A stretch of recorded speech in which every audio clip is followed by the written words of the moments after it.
அதிகாரம் 3 நீத்தார் பெருமை. குறள் 24. உரனென்னும் தோட்டியான் ஓரைந்தும் காப்பான்.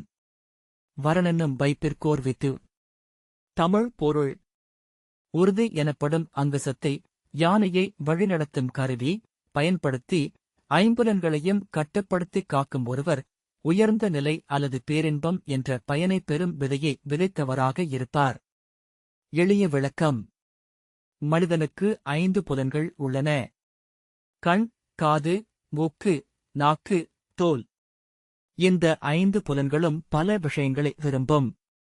அவற்றை எல்லாம் கட்டுப்படுத்தாமல் விட்டால் மனிதன் தவறான பாதைக்கு செல்ல வாய்ப்பு உள்ளது. ஆனால் உறுதி, உரன் என்ற மன வலிமையால் இந்த 5 கட்டுப்படுத்தி வாழ்பவன் வாழ்க்கையில் உயர்ந்த நிலையை அடைவான் என்று வள்ளுவர் கூறுகிறார். யானையை ஓட்டுவதற்கு அங்குசம், தோட்டி பயன்படுத்துவது போல மனிதன் தனது மன உறுதியை பயன்படுத்தி புலன்களை கட்டுப்படுத்த வேண்டும் என்பதே இந்த குறளின் கருத்து. உதாரண கதை. ஒரு கிராமத்தில் அருண் என்ற மாணவன் இருந்தான். அவன் மிகவும் புத்திசாலி. ஆனால் அவனுக்கு ஒரு பெரிய பிரச்சனை இருந்தது. அவன் எளிதாக கவனம் சிதறிவிடுவான். படிக்கும்போது மொபைல், விளையாட்டு, நண்பர்கள் ஆகியவை அவனை இழுத்துச் செல்வது வழக்கம்.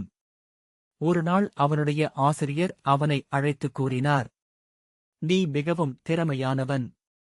ஆனால் உன் மனதைக் கட்டுப்படுத்த கற்றுக்கொள்ள வேண்டும்.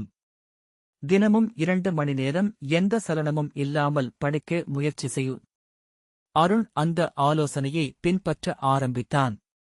முதலில் மிகவும் கடினமாக இருந்தது.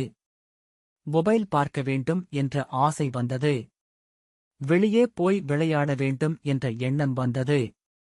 ஆனால் அவன் தன்னுடைய மனதை கட்டுப்படுத்த முயன்றான். சில மாதங்களுக்குப் பிறகு அவன் மிகவும் கவனமாக படிக்கக் கற்றுக்கொண்டான். அதன் விளைவாக மாநில அளவிலான தேர்வில் முதல் 10 இடங்களில் ஒன்றை பெற்றான். அவனுடைய வெற்றிக்கு காரணம் அவனுடைய புலன்களை கட்டுப்படுத்திய மன உறுதிதான். இந்தக் கதையின் பொருள். நம்மை வெற்றியிலிருந்து தடுக்கிறது வெளிப்புற பிரச்சனைகள் அல்ல. நம்முடைய கட்டுப்பாடற்ற ஆசைகளே முக்கிய காரணம். மனிதன் தன் புலன்களை கட்டுப்படுத்திக் கொண்டால் எந்த இலக்கையும் அடைய முடியும். நிஜ வாழ்க்கை சம்பவம். இந்தியாவின் முன்னாள் குடியரசுத் தலைவர் டாக்டர் ஏ.பி.ஜே. அப்துல் கலாம் மிகவும் ஒழுக்கமான வாழ்க்கை வாழ்ந்தவர். அவர் சிறுவயதில் மிகவும் ஏழ்மையான சூழலில் இருந்தார். அவருக்கு பல சோதனைகள் இருந்தாலும் அவர் தனது மனதை ஒரே இலக்கில் வைத்தார்: கல்வி மற்றும் அறிவு. அவர் நேரத்தை வீணாக்காமல் தொடர்ந்து உழைத்தார். அதன் காரணமாக அவர் உலகம் அறிந்த விஞ்ஞானியாக உயர்ந்தார். அவரது வாழ்க்கை இந்தக் குறளின் அர்த்தத்தை அழகாக விளக்குகிறது. நகைச்சுவை உதாரண கதை. ஒரு நண்பன் டயட் ஆரம்பிக்க முடிவு செய்தான். அவன் நண்பர்களிடம் பெருமையாக சொன்னான், "இனிமேல் நான் ஜங்க் உணவு சாப்பிட மாட்டேன்." மாலை நேரம் வந்தது. அவனுக்கு சமோசா வாசனை வந்தது. அவன் சொன்னான், "நான் சாப்பிட மாட்டேன். நான் சாப்பிட மாட்டேன்."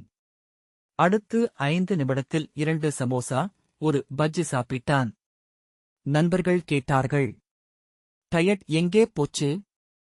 அவன் பதில் சொன்னான், "என் மன உறுதி இருந்தது. ஆனா சமோசா இன்னும் உறுதியா இருந்தது." கதையின் சின்ன பொருள். நாம் எல்லோரும் வாழ்க்கையில் பல ஆசைகளுக்கு அடிமையாகிறோம். ஆனால் அந்த ஆசைகளை கட்டுப்படுத்தும் மன உறுதி இருந்தால்தான் முன்னேற்றம் சாத்தியம். நன்றி.